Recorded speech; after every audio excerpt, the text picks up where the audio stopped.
Shannon, and thanks to all of you for being with us. Write down our toll-free number. We'd love to hear from you today.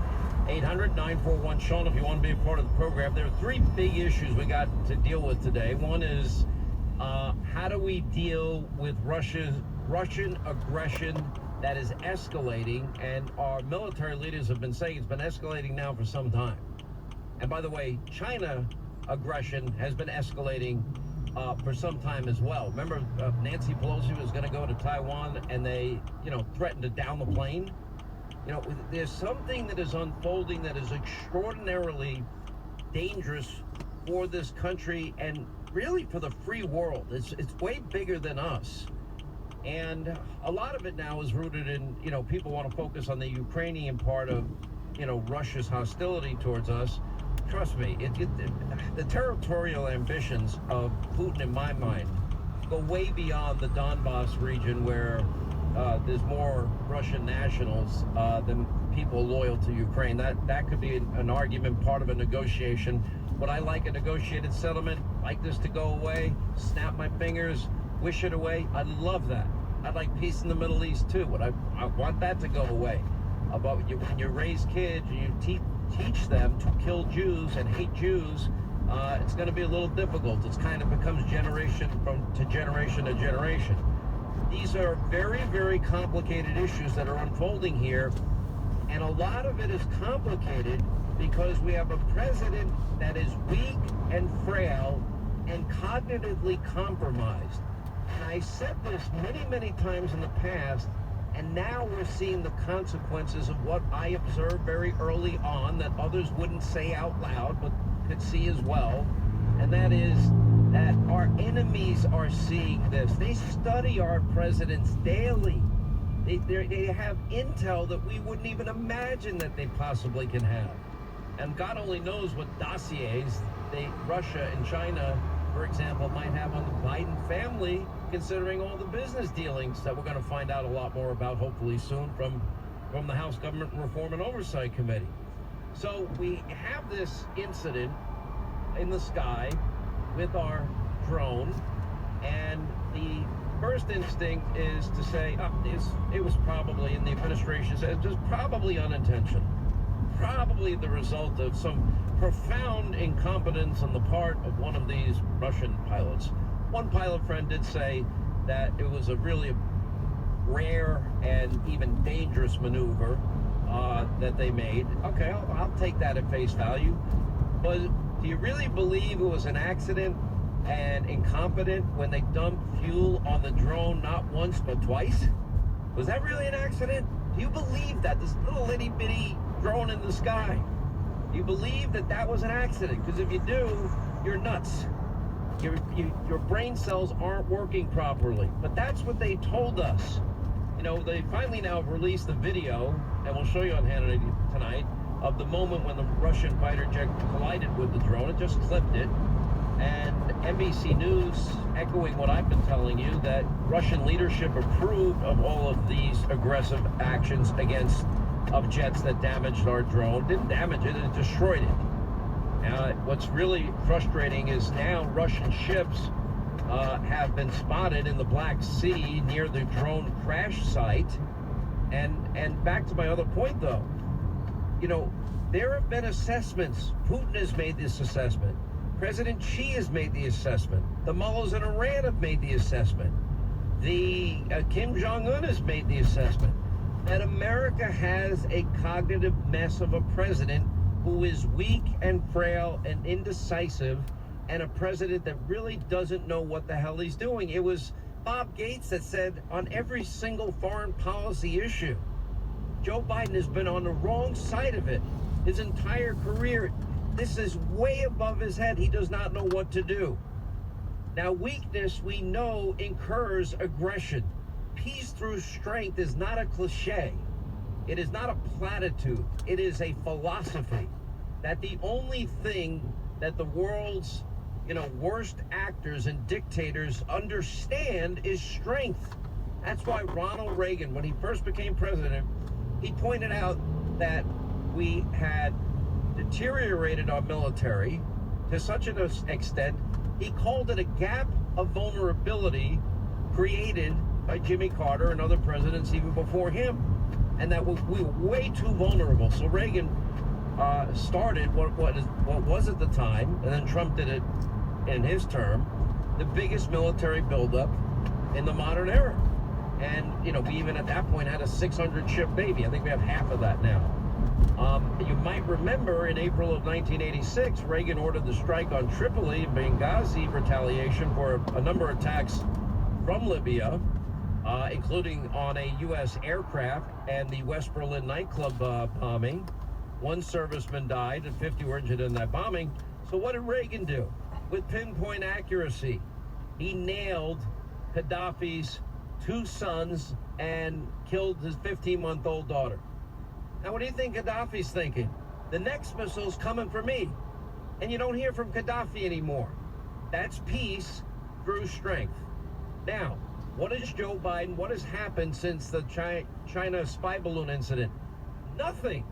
If anything, the communist Chinese, they have gotten more aggressive in their comments towards not only Taiwan, but the United States. We're getting lectures today from Russia all over the place that the United States better back off. Are you kidding me? As if we're responsible for this. This is not even a dispute. These were international waters. Anyway, so we now have a number of Russian naval vessels spotted by the crash site. They're trying to steal the drone, our drone, that they took down. And the idea that Vladimir Putin didn't sign off on this is just garbage. Unintentional garbage. I don't believe it. Maybe this was not the way they planned it, but they were planning to take it down. That's why they dumped fuel on it twice. By the way, pretty sophisticated maneuver for a pilot. Maybe not the best way to take down the drone using your own aircraft to hit it, but, certainly it was their intention. By the way, Biden's defense budget cuts spending while boosting spending on climate change by nearly 20%. The Pentagon is now facing rising threats from China, Russia, Iran, which we're told may be nuclear capable in no time at all, not to mention needing to replenish supplies, weaponry, considering all of the monies we sent to Ukraine. But the recklessness, inflation running at 6%, Biden is only asking for just 3% more for defense next year. That's not enough, especially with the monies that they've been sending to Ukraine. And that's another point. Now, support for Ukraine is diminishing precipitously in this country, and by the way, rightly so. And I'm going to tell you what I would do if I was Joe Biden right now, and this really angers me, is I would say no more money to Ukraine, and I would send, an email, have somebody communicate. Joe Biden probably not capable of calling that many people in Europe and telling them what their responsibility is. And every country in Europe needs to be given a number, a financial number. And unless and until they step up financially to protect their continent, the United States is not going to bail them out. That's it. Now, if they meet their obligations, then we'll talk about helping, assisting, aiding, abetting. And there's one other condition. If you're going to fight Ukraine, if Ukraine is going to fight Putin, they got to fight to win. All of this, no, you can't have the MiGs from Poland. I noticed finally yesterday, Poland is going to send 4 MiGs. They wanted to send 30 MiGs. Stop putting handcuffs on a country, sovereign country that was invaded. And Zelensky is not as pure as the driven snow either. As 3-4 of his aides, caught with their hand in the cookie jar. But the people of Ukraine deserve a lot of credit. They have been fearless. They have been courageous. Their valor has been on display. They have a right to fight for their country. Now, in the end, probably a negotiated settlement would be ideal, but I don't see Putin sitting at the table. Anytime they've discussed it, Putin says, all right, we'll have some talks. Then as soon as the Ukrainians let their guard down, boom. More apartment buildings, more infrastructure, more neighborhoods are just blown up into smithereens. It's been indiscriminate bombing, left, right, sideways, and everywhere else. I mean, it's unbelievable. It is what you have here with Russia's visit with President Xi now. You have an effort, a combined axis of evil evolving before the entire world. I'm not saying I have all the answers, but I am saying that Europe needs to step up and we should stand down until they do. And then everybody's got to come to an agreement that if you're going to fight the war, win the war. Well, he might use nuclear weapons. Well, he might. You're right. But guess what? Western countries like ours have weapons to match theirs. So that's called mutually assured destruction. We've lived with that our entire lives. So you know what? You can't let that hold you hostage. If you do, you're never going to be able to do anything. It's very, very frustrating. They don't want to admit their mistakes. And where are the military professionals? I mean, all they keep saying is we seek no conflict with Russia. It's like they're begging Putin not to do anything else. And Putin's stuffing him and President Xi. You know what they're going to be doing? They're going to be laughing at, mocking, and strategizing how to further weaken the United States of America. This is what a weak president brings to the country. And it's not good for anybody. None of this is good for anybody. And, you know, some people that say it has everything to do with Ukraine, and just let Putin take Ukraine. Okay, well, take Ukraine. You think he wants any parts of Poland? Huh? What about to the north? You think he wants any parts of... Basically, there's already a line. Belarus is basically half Russian already. You want him to have Belarus too? You know, where's it going to stop? Do you think his territorial ambition stops at the Ukrainian border? Okay, that's maybe a good theory. Maybe you're wrong. Maybe it goes further than that. Again, these are not easy, simple issues. What is simple, the simple part is, you need a strong president, you need a strong leader, you need someone decisive, you need someone engaged.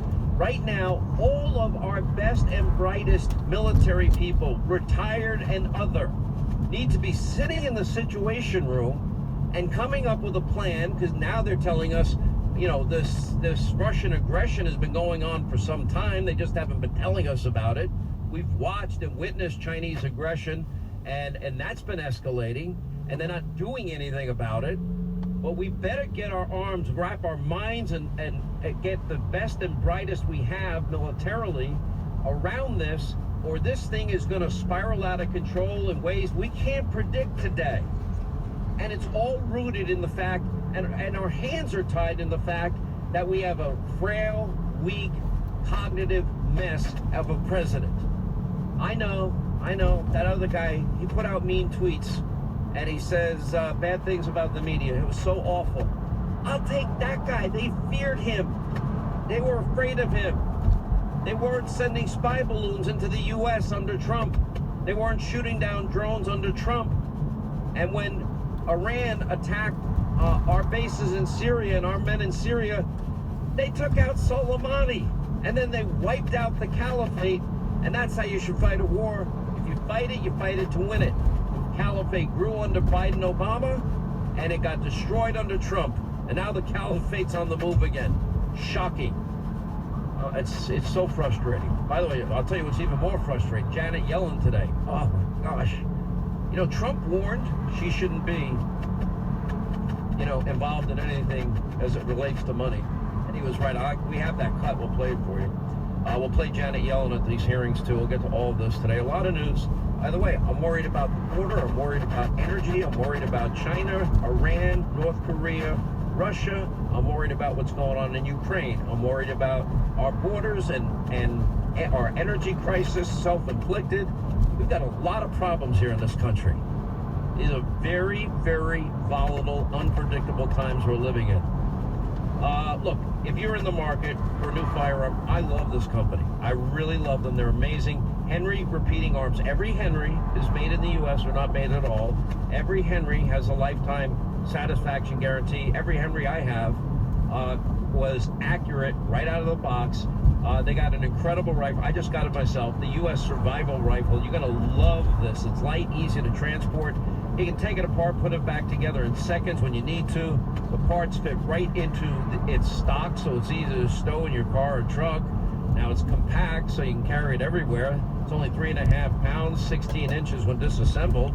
You have 3 types of camo you can choose from, or just get it in plain old black.